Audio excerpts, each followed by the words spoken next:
Dalesbred sheep, what makes a Dalesbred sheep is something that we've got to keep there all the time. It's the conformation, the size, something that the Dalesbred has managed to keep.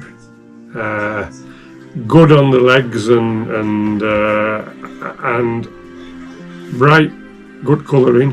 Hardy sheep can live out on the hill, have a decent fleece on them, which will protect them from the weather, especially in winter time. I know the winters have got milder, but things will change.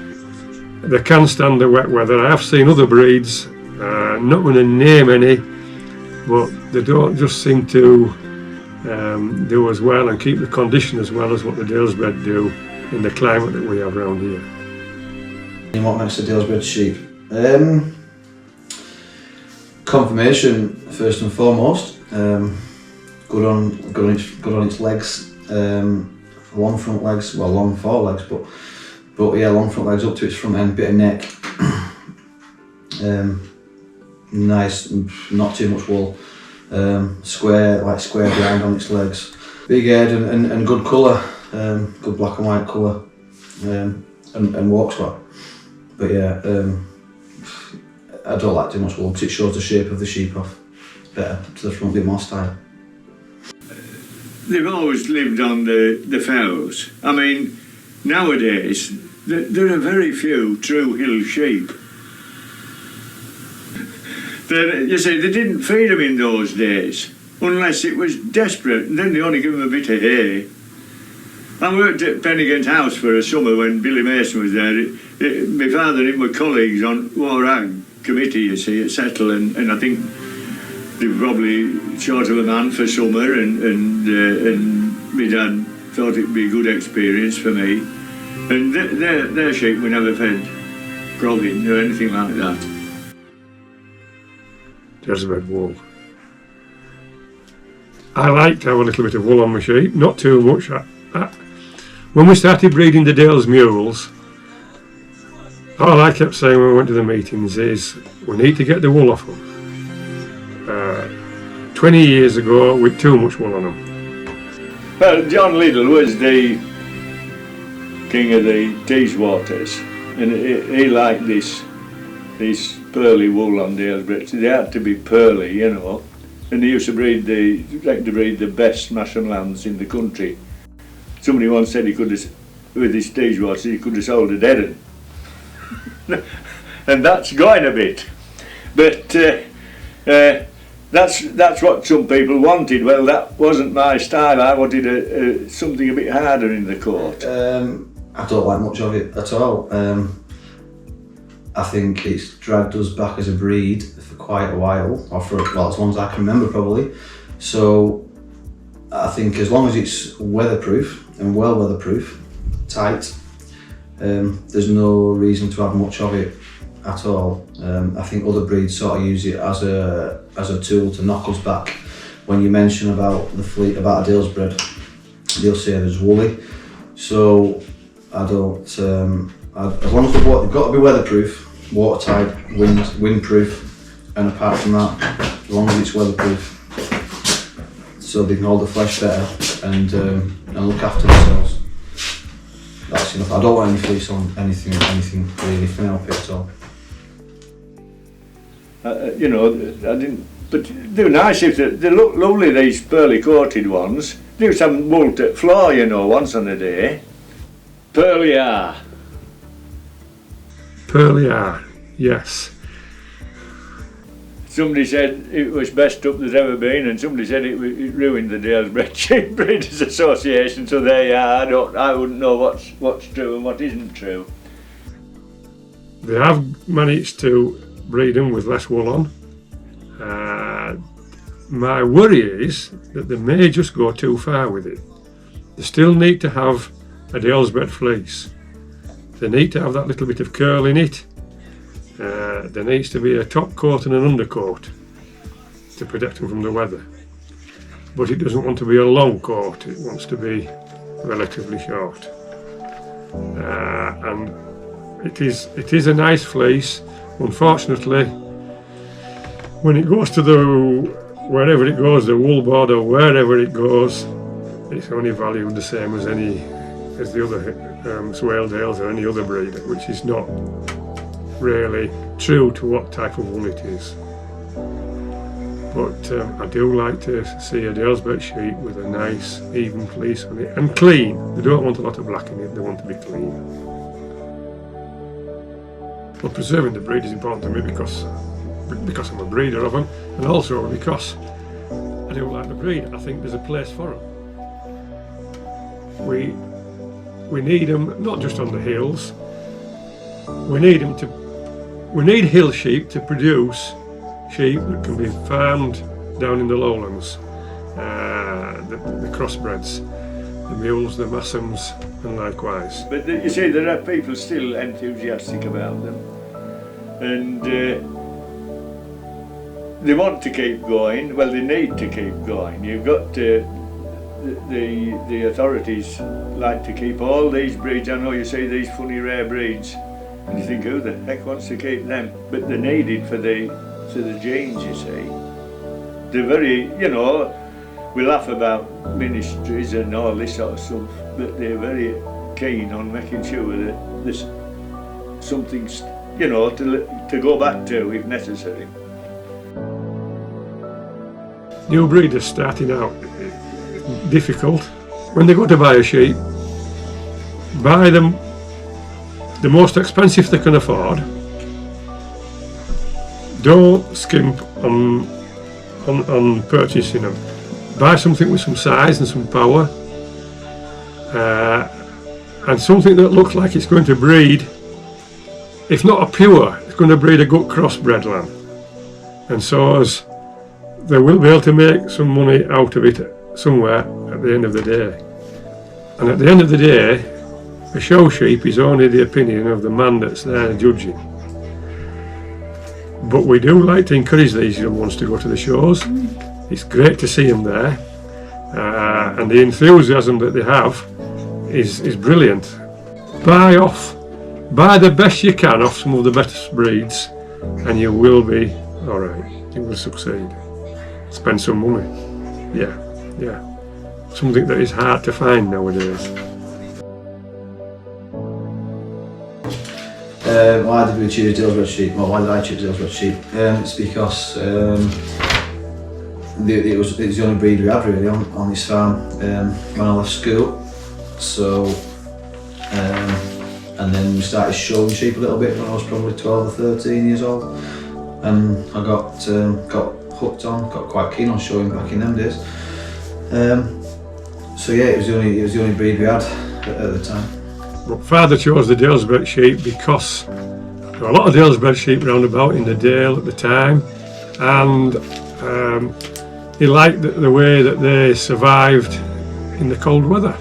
Well, my connection with Dalesbred sheep goes back to my father's time. He had a small flock of sheep on Ingleborough, Dalesbred sheep. He would start with them in the 30s. I can vaguely remember sheep with like sixpences in the horn. They used to crown ewes in those days. They only do tucks now. And they used to put like a sixpence in the horn with the Dalesbred wheel on, you know. Yeah. And I can vaguely remember those. I'd only be 6 or 7 or 8 then. And of course, as you get older, you come to understand what he's trying to do to breed better sheep. And I went away to work for 7 or 8 years, but I was always interested, and if you had the sheep in at home, I used to always go and look at them. And if there were, I used to go to Lancaster Show because I was working down in that area. I always go and watch them judging the Dalesbred sheep because we got a day off at the farm I worked at to go to the show. And so I was always interested. And when I finally came home, well, I was more interested, you see, and I used to go do the gathering. I used to go up Ingleborough and do the gathering that my father had done previously.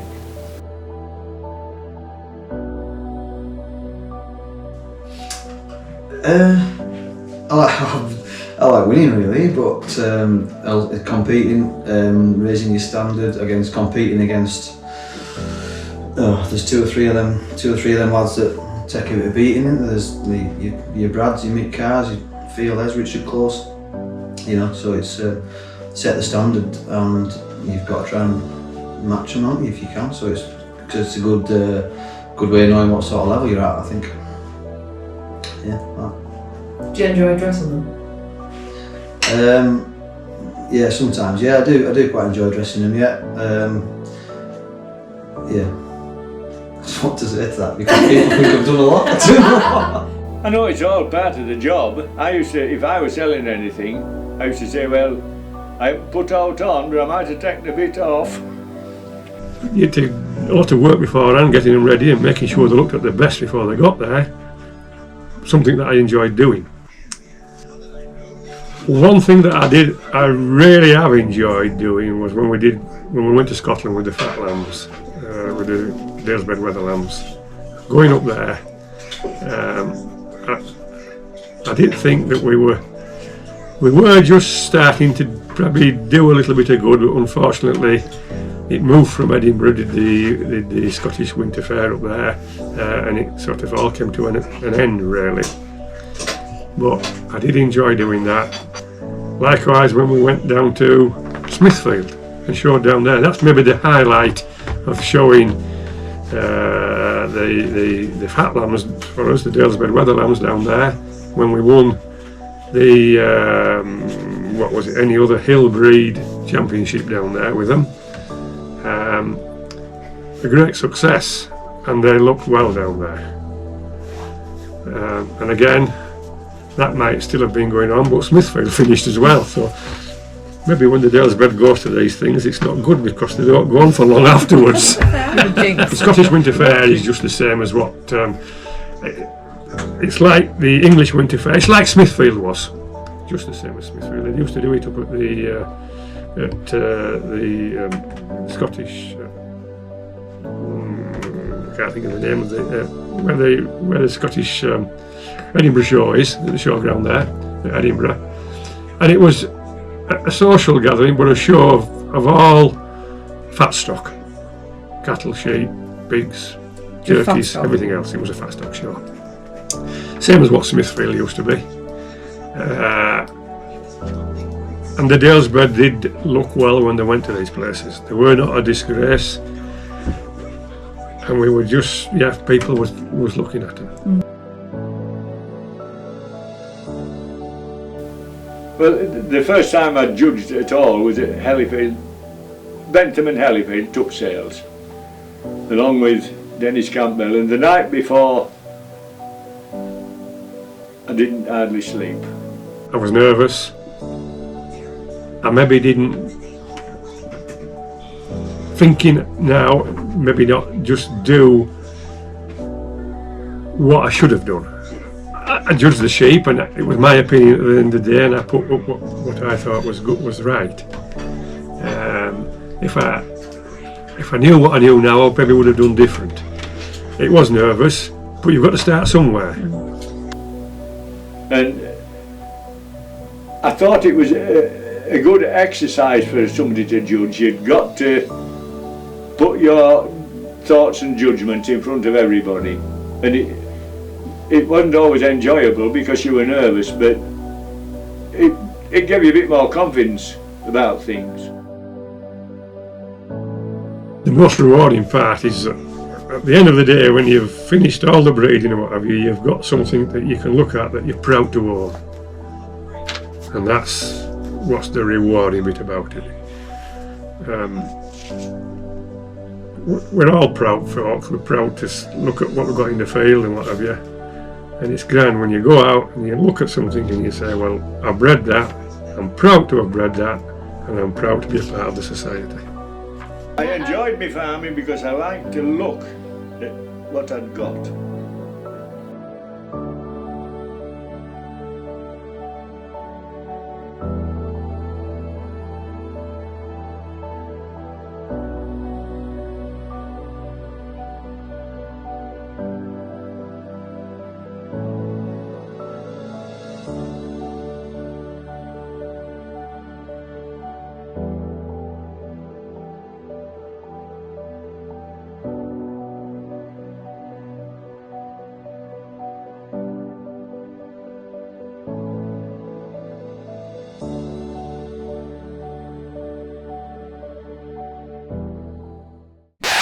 In the unpredictable world of livestock competitions, two renegade judges were accused of crimes against punctuality they didn't commit. Forced to the far end of the sheep pen, these two unlikely heroes became a legend whispered in farming circles. If you have a sheep to judge, if no one else can analyze every tuft of wool and length of tooth, and if you can wait, and wait, and wait, maybe you can hire the J-Team, starring Martin Woolley Brown, the detail-obsessed maverick who measures tooth length down to the millimeter. Alec Hesitant Lambert, the mastermind of deliberation who ponders each bleat like it's a Shakespearean sonnet. Together, they'll redefine what it means to judge sheep and redefine your concept of time.